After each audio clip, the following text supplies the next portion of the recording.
Bom dia, gente! Bom dia! Então, viemos aí mais uma vez para poder falar, poder conversar para a gente refletir junto, né? É sempre bom. Então, acho que a maioria que está acostumado com o estudo, não é uma exposição, é mais um estudo mesmo, porque a gente está conversando. E da última vez eu falei sobre bem-aventurados aflitos. E eu vim trazendo uma sequência desse estudo que tem de bom ânimo, eu venci o mundo. E é uma sequência porque na frase que traz essa frasezinha do tem de bom ânimo, eu venci o mundo, ele fala, no mundo vós tereis aflições, mas tem de bom ânimo, eu venci o mundo. E aí, todo mundo lembra o que é aflição, né? Que a gente conversou da última vez. Até que deu o exemplo aí, fiz algumas pessoas ficarem um pouco aflitas com o sonho do Antônio sendo rasgado ali. Mas a ideia da aflição é a questão da gente sofrer baseado naquilo que a gente acha que vai acontecer. Ou vai sofrer observando o sofrimento do outro e a gente acha que vai passar pela mesma coisa. Então, é acreditar, é sofrer antes de sofrer de fato. É sofrer antes da dor chegar. É experimentar ela antes disso ocorrer. E aí Jesus fala que a gente vai ter aflição mesmo. Observando o compromisso e a responsabilidade de cada um, a gente vai ter essa aflição. Porque tem dores que a gente vê o outro passando e que a gente se coloca na situação e a gente não gostaria de passar por aquela situação. Ou não sabe como iria lidar com aquela situação. Então, a partir dessa observação do mundo, a gente traz essa tentativa de se imaginar no lugar do outro, imaginar como a gente vai passar por aquilo, se vai passar por aquilo, como é que isso funciona, o que vai acontecer, né? E aí, Jesus na frase, ele deixa bem claro, ele fala, eu venci o mundo. Então, a gente vai ter aflição, a gente vai se colocar no lugar, vai ter as dificuldades, mas quem venceu o mundo foi ele. Então, mas primeiro ele pede pra gente ter bom ânimo. E aí eu sempre trago umas perguntas, né? O que é ânimo? O que vocês entendem como ânimo? Hã? Vontade. Vontade. Energia para fazer as coisas. Disposição. Mais o quê? Empenho. Dedicação. E aí, é legal porque todo mundo, quando a gente pensa em ânimo, a gente fala, hoje eu tô animado, né? Hoje minha vontade está desperta. Então, tem uma coisa que eu acho muito, muito, muito legal, que eu peguei a definição aqui, que ajuda a gente a focar num ponto, fala que é manifestação efetiva de desejo. Porque a gente sempre tem uma percepção de que vontade e desejo são as mesmas coisas. Então, quando ele fala assim, manifestação efetiva de desejo, ele está falando do ânimo. Mas em seguida ele coloca intento, vontade. Então, vontade de fato. E aí eu acho muito legal quando um conceito trazido pelo dicionário, ou o conceito que a gente vê no mundo, encaixa com um conceito que é trazido por um espírito que tá desencarnado, que está vivendo de outra forma. O Emmanuel, por exemplo, é esse exemplo que eu vou trazer hoje, que essa definição do dicionário de ânimo, que traz a ideia da vontade e separa vontade de desejo, é a definição que ele traz no livro Pensamento e Vida. Que ele fala que a vontade é a gerência de toda a nossa energia. Ele traz a ideia da vontade ser a única capaz de manter o nosso espírito em direção, suprimir as más inclinações dele. Então, quando a gente tem no livro dos Espíritos lá falando sobre, na pergunta 907, eu acho, está anotado? É isso mesmo. Se a gente é capaz de superar as nossas más inclinações, ele coloca pra gente o seguinte, olha, sim, às vezes com esforço minúsculo, insignificante, porém falta vontade. Então, e aí eu sempre gosto de trazer o exemplo da diferença de vontade e desejo, porque a gente tem isso na cabeça, né? Nossa, tô com uma vontade de tomar um chá. Tô com uma vontade de tomar um chá. Não é vontade, é desejo. Vontade a partir do momento em que eu ando em direção à garrafa de chá, pego o copo, coloco o chá. Isso é vontade. Uma pequena diferença, parece igual, né, quando a gente pensa, mas não, um é eu pretendo, o outro eu vou em direção àquilo que eu busco. Então, ânimo é essa vontade em movimento. Manifestação efetiva de desejo. Então eu posso muito bem falar que eu desejo que o mundo seja melhor e não fazer nada para ele ser melhor. Eu posso muito bem falar que eu desejo ser uma pessoa melhor, mas não faço nada em direção a ser melhor. Então, a vontade está nesse gatilho que dispara a ação em direção àquilo que nós desejamos. E aí, quando ele determina esse ânimo, ele determina um atributo para o ânimo. Ele fala, tende bom ânimo. Então, não é qualquer ânimo. Não é qualquer vontade. É uma vontade que vai em direção ao bom. E aí a gente volta lá no jovem rico, falando para Jesus, bom mestre. Ele fala, bom, apenas o Pai que está no céu. Então, ele determina Deus como bom. É um atributo de Deus, ele é bom. Então, ele é bom por quê? Porque ele é o único capaz de julgar as coisas de forma justa. Então, ser bom é um atributo da justiça. Quando a gente avalia o mundo entre bom e mal, a gente tem um julgamento e aquele julgamento é predisposto do que nós conhecemos do mundo. Mas por que Jesus atribui isso a Deus? Porque ele é o único capaz de julgar com a assertividade, né? Nós vemos aí injustiças sendo feitas pelas nossas justiças do mundo. A gente vê injustiça sendo feita por julgamentos preconcebidos antes de levar a justiça do mundo. Nós mesmos, às vezes, julgamos as pessoas através de uma aparência, através de uma palavra, através de uma ação. A gente determina que aquela pessoa é ruim, que ela não melhora nunca, que ela nunca vai mudar a partir de algo que ela fez momentaneamente naquele ponto. E aí, um convite para a gente poder pensar é que vida é essa que a gente está diminuindo. Porque se a gente determina, uma pessoa chegou aos 90 anos dela, aos 100 anos dela, e executa uma ação má no final da vida, ela resume aquilo. Ela tem uma vida inteira. Não só isso, vamos voltar um pouco. Observar as mães que vão todo domingo visitar os seus filhos nas cadeias. A gente resume aqueles que estão presos, que foram condenados pela justiça do mundo, como o mal que eles causaram à sociedade. E quando a gente tenta abstrair um pouco e olhar da parte do espírito e consegue enxergar naquelas mães a misericórdia, a determinação, a vontade de ver que o filho dela não é aquilo, ela não resume ele àquele fato apenas. Ela continua com ele. Entende que é aquele menino que ela carregou durante tanto tempo, que viu crescer, que viu fazer escolhas, que tomou escolhas ruins, mas ela não acredita que ele é resumo daquilo. Ela acredita na sobrevivência dele, apesar daquilo. Então, quando ele pede bom ânimo, ele pede para que o nosso julgamento seja o melhor possível, em direção ao bem. Então, as nossas ações vão nos guiar em direção ao bem. Então, o bom está atribuído ao que é Deus. E aí, eu sempre gosto de trazer o exemplo do que o Sanzio fala com o André Luiz e com o Hilário, quando o Hilário pergunta para ele o que é o bem e o que é o mal, e ele determina que o bem é segurança, felicidade, justiça. Segurança, felicidade, justiça. Eu sempre tenho uma das palavras que vou ser obrigado a colar, senão não vou trazer a recomendação correta, né? Segurança, justiça, felicidade e progresso. Isso, exatamente. Muito obrigado. Segurança, justiça, felicidade e progresso para todo mundo. Então, a gente pensar um pouco nas nossas ações, o que a gente acha bem, às vezes não está em direção a progresso, justiça, segurança, felicidade, não só para alguém, né? Para alguns, não só para mim. Às vezes só para mim, né? Às vezes eu escolho progresso, felicidade. Se eu tiver aquele último pedaço da torta, que apesar de meu irmão não ter comido dela, eu quero. Então eu vou pegar aquele último pedaço da torta porque eu tô visando a minha felicidade. Mas é justo que eu faça isso.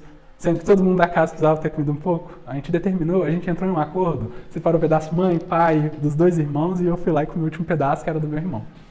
Então, é um exemplo simples para a gente poder pensar. A gente gerou progresso, felicidade, segurança, justiça, era justo. No acordo que foi feito ali, na conversa que foi tratada ali, na determinação que está sobre aquela casa, foi justo. Não, não foi justo. Então, apesar de eu ter achado que era um bem eu me alimentar, meu irmão poderia até me dar aquela fatia, daquela torta, daquela... Poderia. Mas aí seria dele para comigo. Então, ele pede para que quando a gente for trazer nosso ânimo, que o que motive o nosso ânimo seja algo bom. Algo voltado para Deus.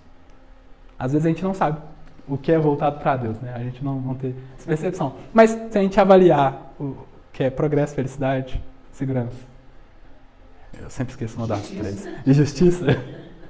E justiça para todo mundo, a gente vai ter o bem na nossa mão. A gente vai conseguir determinar o bem. E aí é que vem a parte do eu venci o mundo. E aí, para a gente poder entender um pouco sobre a parte dele falar, tem de bom ânimo, eu venci o mundo, a gente entender o que é vencer. E o que é vencer? Passar pelas provas, superar. Passar, superar. É um ponto de vencer, sim. Passar, superar. Conquistar, né? Conquistar. Ganhar. A gente vê muito no esporte, a gente tem costume de ver, né? Ganhar do mundo. Ele fala venci o mundo. Ele não fala venci no mundo. E tem uma diferença muito grande, né? Porque quando a gente olha o que a gente tem de visualização de vencedores, a gente tem costume de olhar para quem fez grandes feitos na parte da matéria. Então, é como a gente enxerga. O que é o mundo, né? Então, para a gente poder entender o que é vencer no mundo, vencer o mundo, a gente precisa entender o que é o mundo. O que é isso que é trazido para a gente a todo momento. Então, a gente vou colocar na comparação. Quem são os vencedores do mundo? E aí, eu acho muito legal, porque no capítulo Boa Nova, em que Jesus vai falar sobre as bem-aventuranças, o Mateus recebe a visita de três vencidos do mundo, que fala para ele, que pergunta para ele como é que a gente pode ajudar na implantação do novo reino. E Mateus olha para eles assim e fala assim, um tem um braço, outro ali foi mandado para fora de casa, outro ali não é muito bem visto pelo resto da sociedade. Assim, vocês realmente acham que vocês conseguem ajudar? Você realmente acha? E eles ficam meio assim, tal, ficam meio tristes, né, e saem dali. E aí Mateus vai contar para Jesus sobre esse encontro. E ele fala para Jesus, até alegre, assim, falando, não, eu fiz uma coisa boa. Vieram me perguntar se podiam contribuir, e eu não vejo como eles conseguem contribuir, então desmobilizei e desmotivei aquelas pessoas. E Jesus fala, não, Mateus, não é isso. Eles, os vencidos do mundo, estão no ponto mais fácil para fazer a virada de percepção do que é vitória real. Eles é que estão em um ponto em que eles não estão iludidos pelo mundo. Então a boa nova é para eles. Para que eles possam entender que aquilo que está caindo sobre eles não tem nada a ver com Deus. Que o reino de Deus é maior do que aquilo. Então, nessa fala de Jesus, ele traz uma ideia de que o mundo traz para a gente algumas sensações e percepções ilusórias da realidade. Então, é muito difícil você enxergar a dor do outro quando a gente está envolvido com algo bom, excelente. Às vezes alguém está reclamando tanto de um problema dentro do seu prédio, você fala assim, não está acontecendo nada no meu apartamento. Nada no meu apartamento. Então, para mim está tranquilo. Não percebo a dor, nem presto atenção no que está acontecendo. Daí a pouco a infiltração está dando problema em todos os apartamentos. E aí eu começo a sentir a dor. E quando eu começo a sentir a dor, aí eu falo, nossa, realmente aquela dor lá atrás é uma dor difícil, né? Complicado de passar.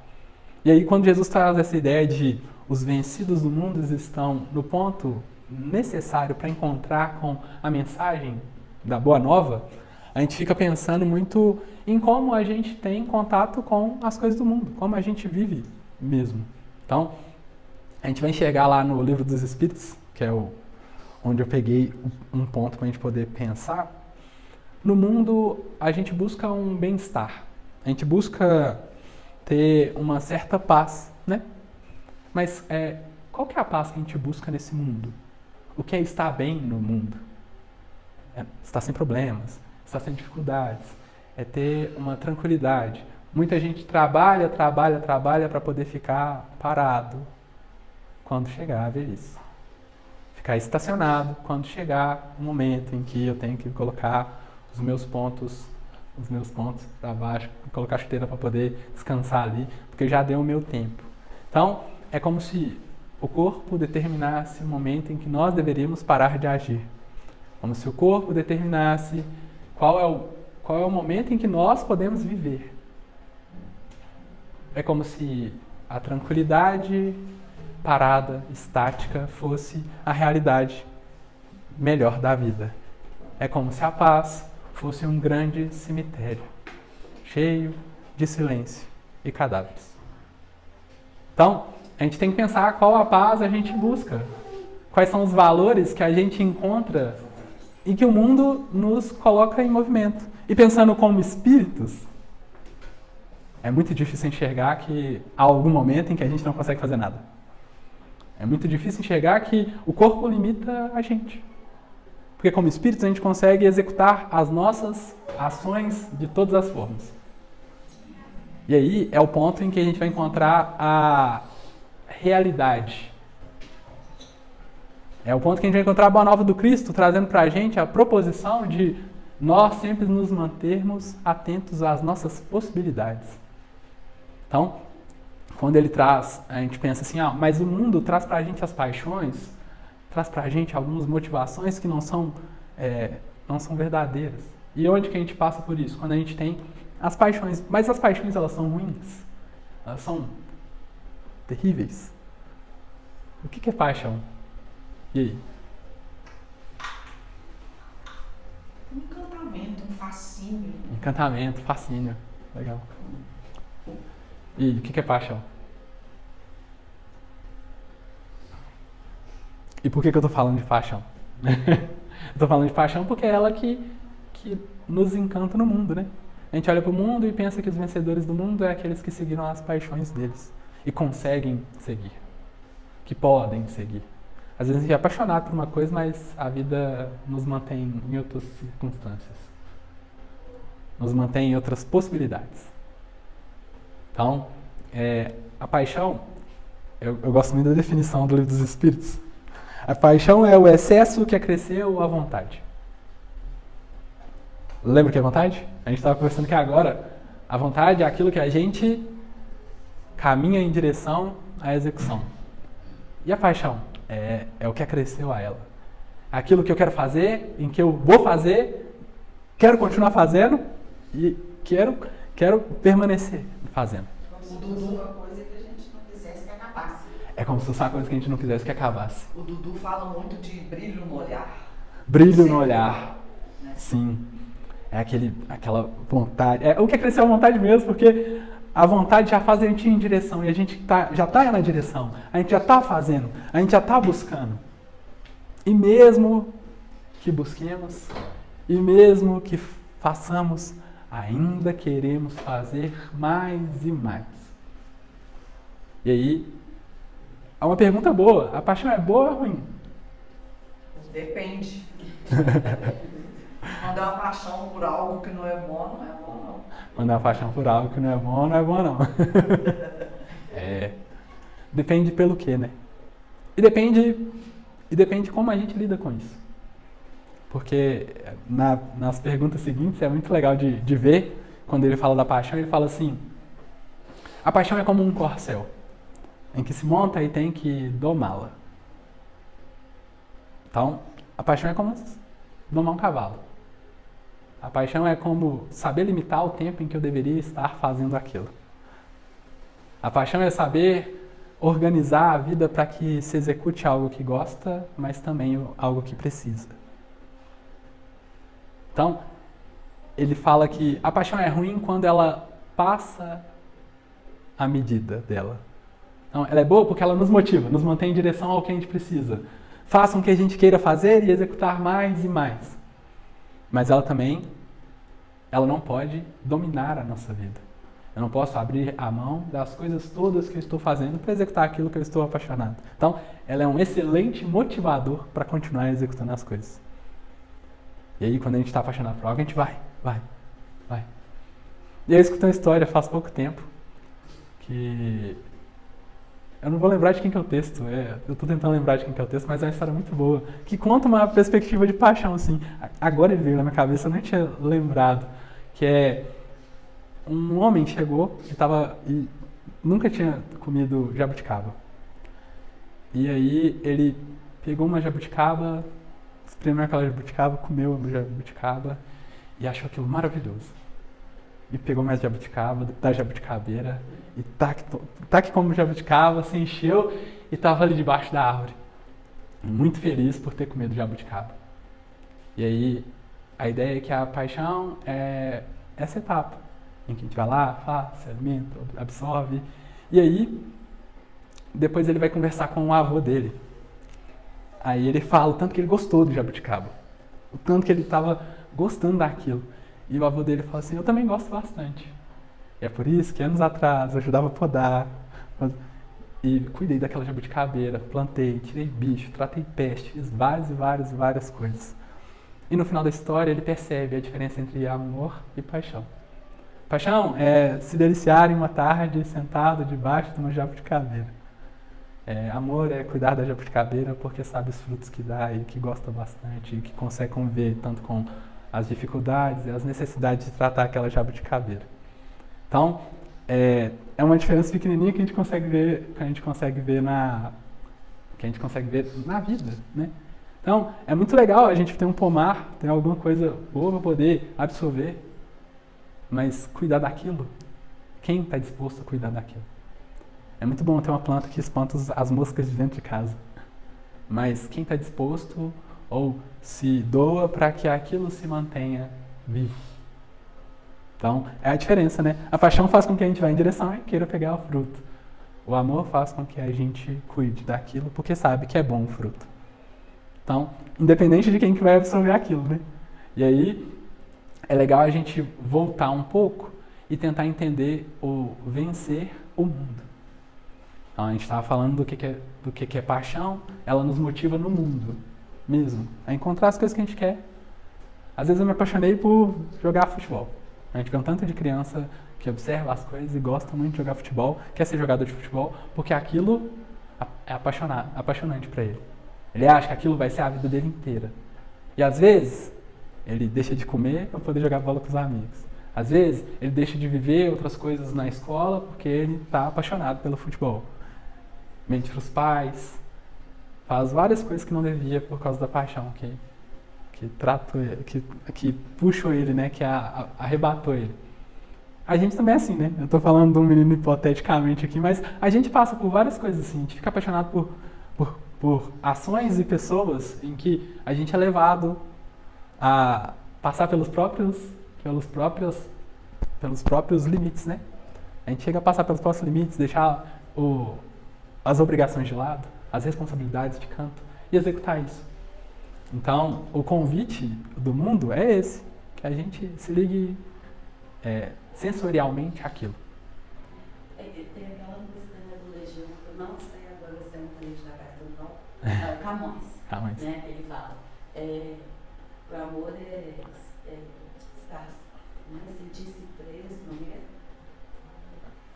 Estar preso por vontade. Amor, estar preso por vontade. Então, contrário assim, eu coloco Sim. que é bem isso, estar-se preso por vontade. O negócio de cuidar da planta. Sim, exatamente. Por vontade. E é muito interessante porque às vezes a gente não quer abrir mão da paixão e para isso a gente vai precisar, para chegar no amor, a gente vai precisar compreender mesmo e redescobrir e domar a paixão mesmo. Às vezes eu queria muito encontrar com um grupo de amigos meus. Porém, contudo, entretanto, eu tenho que cuidar do meu filho. Vou ter que dar um jeito. Às vezes filho é mais fácil, né? Porque é amor. Sai de mim, às vezes, tá ali. Mais fácil. Mas quando é algo com a gente mesmo, às vezes não vai ter como. Eu queria muito encontrar com um grupo de amigos meus, mas eu acredito que para eu poder ser melhor, eu vou ter que estar indo na campanha do quilo. Eu vou ter que estar indo na sopra fraterna. Eu vou ter que abdicar de um desejo, de uma vontade momentânea para poder acrescentar algo para mim como espírito. Então, é o ponto da abnegação que a gente vai tratar nesse ponto. Porque o mundo convida a gente a executar muitas coisas a partir da paixão. E ela é o start, ela é o início, ela é o que empurra além da vontade. A gente está com vontade, é como se a paixão estivesse atrás falando, vai, continua, continua. E a gente tem que saber o momento em que a gente para, a gente segura. Tá, tudo bem, é legal fazer isso, mas eu não posso agora. É dar de si, além de si. É te pedirem para caminhar 1 milha e você caminhar 2. É a nossa capacidade que a gente tem de executar os nossos serviços do mundo para ganhar o pão de cada dia. Já recebemos um salário.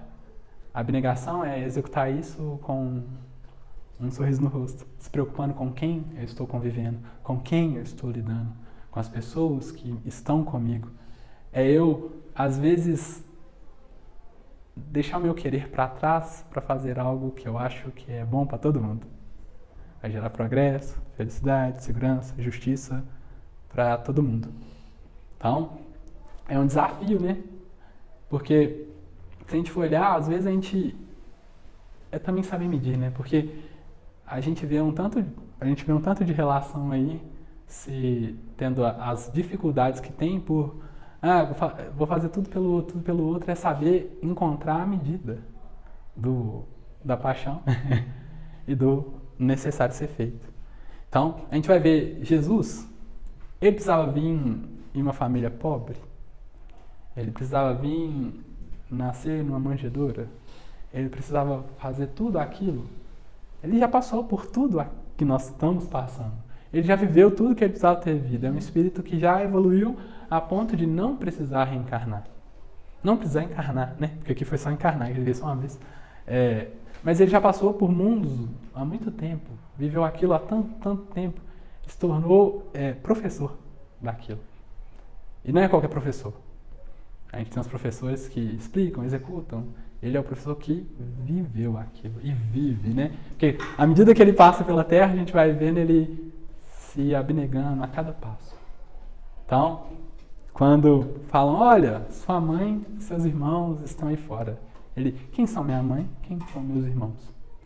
O que ele traz pra gente nessa fala? Eu lembro de uma passagem no livro do Francisco de Assis, que é muito interessante.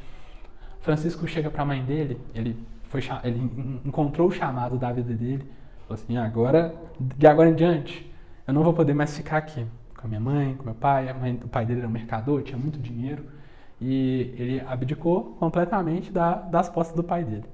O pai dele não achava aquilo certo, chegou a prender ele, bater nele. Isso tentando mostrar para ele que o que ele fazia era correto, para ele poder pegar os negócios da família, da sequência. Lutou tanto para que tivesse riquezas de quase um rei ali, conseguisse viver muito naquela sociedade de forma fácil. E o filho que nasceu numa facilidade enorme não queria aquilo. Trabalhei para você receber isso e você não quer? Como assim? E aí, nessa abdicação, ele vai conversar com a mãe dele. E ele tem uma conversa que me deixa pensando toda vez. Toda vez, tem certos momentos que a gente para poder meditar sobre essa conversa. Assim. Ele fala assim, mãe,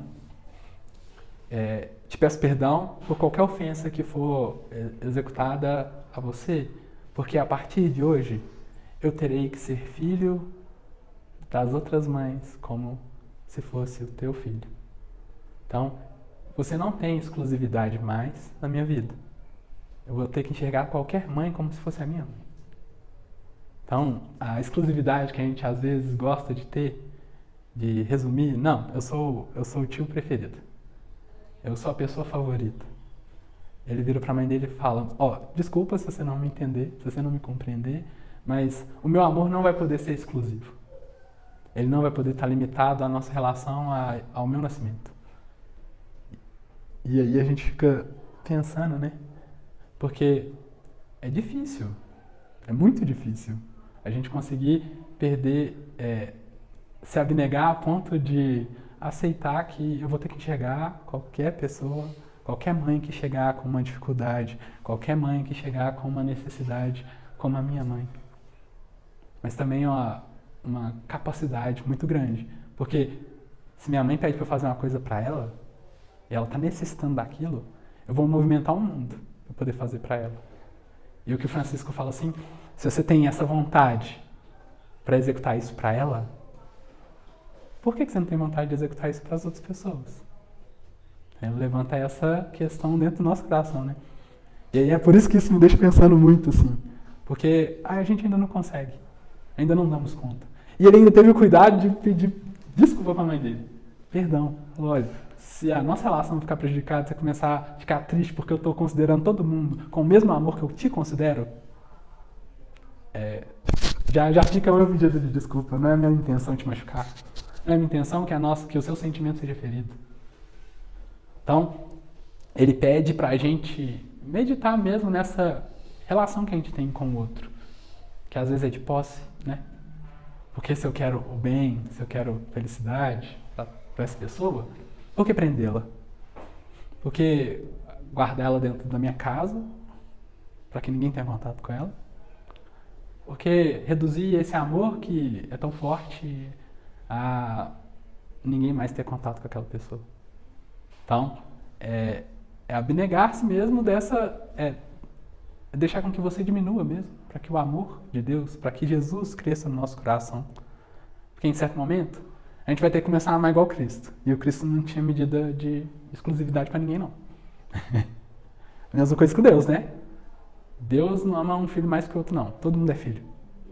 Então, ele organiza para que todo mundo seja amado da mesma forma. Ele ama todo mundo da mesma forma. Ele não dispensa valor diferente a nenhum dos seus filhos. A relação que o filho tem com ele aí é diferente. Dele para o filho, não. É um. Mas do filho para ele. E aí é legal porque a gente encontra no Evangelho do João, ele falando, né, do discípulo que mais amou Cristo. Mas tem que lembrar que é o João falando dele mesmo. Então, ele determina que ele amava mais Cristo. Ele determina isso. Então, é a relação dele. E aí é legal, porque quem pode determinar o amor de alguém é a pessoa. A gente só pode determinar quem a gente ama, o quanto a gente ama. Por mais que a gente escute as outras pessoas falando que amam a gente não consegue determinar. Meu filho me ama mais do que um dos meus filhos me ama mais do que o outro filho? Como é que eu vou saber? Às vezes um demonstra mais, o outro não. Não tem como saber. O amor só é medido por aquele que o amor passa. Então a gente só sabe quem a gente ama. Às vezes eu posso falar que eu amo alguém e não amo. Apesar de demonstrar, apesar de fazer, apesar de tudo. Então, a gente é que vai saber a nossa verdade. A gente vai saber o que a gente sente. E aí, Deus ama a gente igual. Mas o que a gente sente por Deus está na nossa relação com Ele. Por isso que tem a frase, né? A medida do amor é o amor sem medida. A medida do amor é o amor sem medida. Não tem como. E aí é legal da gente pensar na abnegação, que é essa nossa capacidade de fazer além. Pensar no óbolo da viúva lá. Ela necessitava do dinheiro que ela tinha. Foi lá no gasofilácio, depositou o dinheiro que ela tinha, mas precisava. Então, dar de si, dar além do que necessário. Então eu vou deixar de fazer tudo que eu quero, vou deixar de pensar nas coisas que eu gosto, vou me sacrificar por isso. Aí a gente vai lembrar de outra passagem, que é misericórdia quero, sacrifício não. Então eu quero que esse movimento venha de dentro do meu coração. Eu quero que esse movimento venha da capacidade que a gente tem de olhar e falar assim, eu acredito que a dor do outro necessita de um alívio. Eu execute essa ação em direção àquele consolo. Então, vou abnegar de um tempo meu que eu poderia estar utilizando e que eu gostaria de ter para poder executar algo em prol de alguém.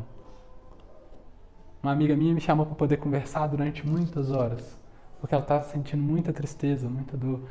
Eu tenho muita coisa para fazer, consigo organizar minha agenda para poder ir lá escutar ela? Consigo. Organizei. Vou ter que tirar do quê? Vou ter que tirar do tempo que eu fico assistindo TV. Vou ter que tirar do tempo em que eu ia jogar futebol com meus amigos. Isso vai me doer? Vai. Era algo que eu fazia por uma paixão. Era algo que eu fazia por algo que eu gosto. Mas eu vou lá porque eu acho que o sofrimento que ela está passando, eu consigo amparar, auxiliar e minorar. Então, meu sentimento diz que, apesar de tudo, eu consigo ser um instrumento. Vou abnegar daquele tempo, vou lá fazer o que eu preciso fazer. Às vezes, vou ter que abnegar do meu tempo para poder... Não só do tempo, né? Eu tô usando o tempo porque o tempo é mais fácil a gente poder enxergar como ele encaixa. Mas às vezes eu vou ter que... Mãe sabe muito isso, né? Vou ter que abnegar de uma alimentação para o meu filho poder comer mais do que eu. Melhor do que eu. Vou ter que dar um pouquinho mais, porque... Eu coloquei mãe porque é mais fácil de enxergar, né? É mais tranquilo de observar. Mas às vezes eu vou ter que deixar de fazer algo que eu desejo para poder fazer algo por alguém. Tem um parente que está passando um problema, está no hospital. Precisava de uma noite de sono boa, para que amanhã eu conseguisse trabalhar melhor. Não tem ninguém para ficar com ele no hospital. Vou lá. Estou abnegando do meu sono para poder passar uma noite com um parente meu no hospital. Estou dando de mim. Estou entregando além do que era necessário. Eu precisava estar ali? Não, a família, tem muita gente na família que poderia estar passando com ele. Mas eu olho e falo assim, tá, mas ninguém está se prontificando, ninguém está falando nada. Eu vou cobrar? Às vezes posso, né? Falar com alguém e falar, não, pô, você não foi para lá. Mas qual é o problema de eu ir lá e ficar aquela noite? Às vezes vai acontecer coisas naquela noite ali que vão te marcar para a vida inteira. Vão te crescer muito. Então, oportunidades são dadas. A gente aproveita o que a gente tem. Prioridade também. Prioridade, sim. Mas aí é que é o ponto. Às vezes é o que é prioridade para mim. Não é prioridade para o outro, sim. Mas é muito pessoal. A abnegação vem de a gente diminuir a nossa prioridade na nossa régua. E aí é difícil, né? Porque na hora que eu penso, eu falo assim, não, eu tenho que me priorizar, pô. Eu tenho que colocar minhas vontades, meus desejos, meu prazer na frente das coisas. Esse equilíbrio é que é difícil. E o abnegar é aceitar que eu não tenho prioridade naquela situação. É aceitar que eu vou precisar me sacrificar para aquilo. Mas aí, lembrar que quando ele fala que ele não quer sacrifício, significa que o sacrifício não vem de coração. Então eu tenho que cumprir aquilo para poder a família me enxergar melhor. Tenho que cumprir aquilo para eu poder estar no testamento daquela pessoa que está passando dificuldade. Vê a diferença? Um já tem um salário já previsto já na terra mesmo, no mundo que a gente se encontra. E aí é o vencer no mundo. O vencer no mundo é quando a gente consegue aproveitar da matéria para obter o prazer que nós pretendíamos. Então, as pessoas que vão até o gasofilácio lá na parábola da viúva, na situação da viúva, eles derramam moedas e moedas. Moedas e moedas. Para quê? Para que todo mundo veja. Por quê? Isso dá uma boa visão. Olha, aquela pessoa é caridosa. Ela deu deu R$1 milhão para as coisas do Rio Grande do Sul. Olha, aquela pessoa, ela conseguiu movimentar 552 quilos. Tá fazendo bem? Tá fazendo bem. Sim, tá fazendo bem. Mas se ela fez aquilo para receber como recompensa, aí é interessante. Não dá pra gente julgar, porque quem julga é Deus, porque a gente não sabe o que passa no coração do outro. Deus é quem sabe o que passa no coração do outro. Tá errado de mostrar? Não, ele tá mostrando, tudo bem. Mas se a pretensão de mostrar é obter uma melhor avaliação da pessoa, ele está recebendo o salário dele ali. Ó. Obviamente, eu vou olhar e falar, nossa, ele deu muito dinheiro para o templo. Excelente, muito bom. O templo vai poder continuar sendo movimentado, vai continuar sendo visto, né? Muito bom, o templo vai continuar sendo arrumado, vai suprir aquilo. Então, ele já ganhou o que ele precisava, não era isso que ele queria? Ele não pretendia essa importância naquele local? Mas se ele fez isso de coração, ele deu daquilo que faltava. Se ele doou de si, aquele não é o que ele pretendia, aquele que ele queria. Então, o que é dele está com Deus. O pagamento dele vai ser depois. Porque ele cresceu dentro do próprio coração. Ele entendeu que a vida dele não é maior que a vida de ninguém. Que ele não é prioridade na criação de Deus. apesar de todos nós sermos prioridades para Deus. Olha que detalhezinho. E aí, a gente passa a ponderar o que a gente está fazendo. Porque a gente é exemplo. E vai ser exemplo. E as pessoas vão olhar pra gente mesmo. Um filho, um irmão, um amigo. Então, entender que a gente influencia as pessoas que estão à nossa volta. Então, se vê a gente fazendo campanha do quilo, alguém vai te perguntar, por que você faz campanha do quilo? Por que você auxilia as pessoas que você auxilia? Então, a gente começa a pensar, né? Qual é o que eu espero daquilo que eu estou fazendo? Será que eu estou fazendo isso desinteressadamente ou eu tenho um porquê atrás daquilo? E aí a gente começa a meditar sobre. Não é não fazer, porque gera o alívio de dor, né? Não, fiz. Continuo contribuindo com as coisas que estou contribuindo. Mas será que teria uma forma de eu poder contribuir melhor? Será que eu aprenderia melhor se eu contribuísse de outra forma? Como eu posso contribuir? E aí, o vencer no mundo é eu obter esse retorno imediato. Estou precisando de importância? Estou querendo me mostrar uma pessoa melhor? Estou querendo que as outras pessoas me enxerguem melhor para me ganhar uma notoriedade dentro de um local? Tô. Conseguiu? Conseguiu. Então tá bom. Por você já deu. Mas aí, o que a gente tenta ver, quando a gente olha os vencedores do mundo, a gente vê pessoas com muita matéria acumulada, a gente vê pessoas com uma importância enorme em certa empresa, a gente vê pessoas com importância muito grande na sociedade. E aí tem um mecanismo pequenininho que dá noção de qual é o que a gente amealhou de fato, de valor. A morte. Pensar, se eu morrer, o que eu vou ter? Qual é o valor que eu tenho dentro de mim se eu desencarnar agora, neste momento? O que eu carrego comigo? Porque se é um cargo em uma empresa, alguém vai te substituir. Se é o dinheiro que você guardou, ele vai ser distribuído. Se é a importância visual que eu tive, consegui marcar toda a sociedade. Meu nome vai ser lembrado para sempre. Passa o tempo passa e ninguém mais vai lembrar do seu nome. Não adianta, não adianta. Tem guerreiros que foram magníficos 3.000 anos atrás e ganharam guerras. Eram lembrados até há pouco tempo e não são mais lembrados.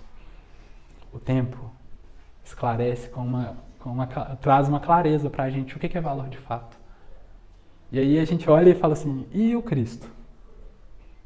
O que vai apagar o amor que ele trouxe? Sendo que todas as pessoas que têm contato com o que ele traz para a gente, levam um pouco desse amor, levam um pouco desse exemplo, levam um pouco desse eu gostaria de ter a capacidade que ele tem de amar. Então, a gente não gostaria de ser o presidente de tal empresa. A gente gostaria de ter a capacidade de amar de Jesus. E aí, o vencer no mundo se torna pequeno diante do vencer o mundo. Vencer é dominar, subjugar, é passar por. Vencer também é chegar a uma data de limite. Né? A gente tem os alimentos que vencem, chega um prazo em que deu. E aí é legal para a gente pensar nessa perspectiva do vencimento de data. Né? Passou do ponto. Então, vai chegar uma data em que a matéria não vai ser mais suficiente para nós. Não vai ser. Ela é necessária, mas eu não vou ficar mais feliz com o dinheiro que eu ganho. Eu não vou ficar mais feliz com o sorvete que eu tomo. Vai começar a me entediar. E aí é legal da gente pensar qual que é o mecanismo do tédio pra gente. O tédio, ele vem quando a gente se encontra estacionado, parado. É fácil a gente ver no nosso dia a dia, né? Mas às vezes a gente está executando uma coisa há tanto tempo, tantos anos, que aí chega um momento em que você perde o significado daquilo. Espera aí, tô parado aqui há tanto tempo, já me deixou parar, tô entediado, faço isso sempre. E aí exige que você... Exige não, você sente que precisa melhorar, precisa mudar, precisa crescer, precisa... E aí, é legal, eu gosto de dar o exemplo do Gregório. O Gregório é um espírito que E tô tentando lembrar o nome do livro.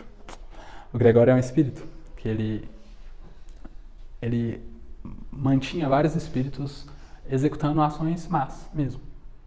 Então, tinha uma menina que chamava Margarida, que sofreu obsessão, e ele era o cara que organizava, era uma das ações que ele estava organizando e continuava mantendo aquelas pessoas naquela ação. Ele sabia, conhecia Deus, ele sabia das coisas, mas ele era revoltado com o que Deus fez com ele. Ele achava que era injusto, e por essa injustiça ele se manteve no mal, fazendo mal mesmo, executando as coisas ruins, mas ele era muito inteligente e conseguia lidar com os outros espíritos de forma a se tornar dominante sobre esses outros espíritos. E a mãe dele, uma das mães dele, percebe que ele está começando a chegar no tédio.